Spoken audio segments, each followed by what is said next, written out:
चलिए दोस्तों, ये सवाल देखिए, यदि 65 तथा 117 का मौसम 65m - 117 के रूप में है तो m का मान ज्ञात कीजिए। तो आप बताइए कि यहाँ पे m का मान ज्ञात करना है, यानी एक चर का मान ज्ञात करना है। तो एक चर का मान ज्ञात करने के लिए एक समीकरण तो हमको चाहिए। तो सबसे पहले यहाँ पे हम क्या करेंगे, एक समीकरण का निर्माण करेंगे।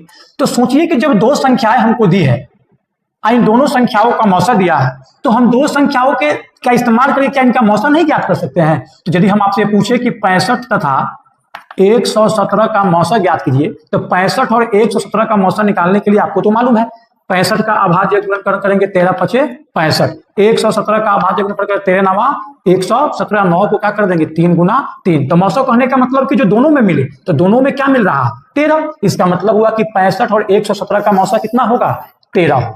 और यही 13 का मान यहाँ देखिए क्या दिया है 65m - 117, क्योंकि 65 और 117 का मौसा इसके रूप में है।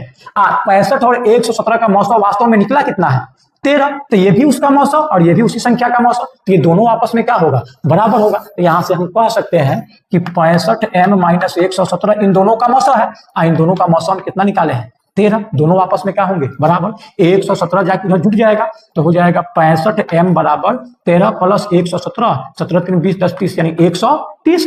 और 65 जाके क्या लगाएगा भागा, तो m का मान निकल जाएगा 130 भागा 65। काटेंगे तो m का मान हमारा कितना निकल जाएगा। तो उम्मीद है सवाल समझ में आया। बहुत बहुत धन्यवाद आपका।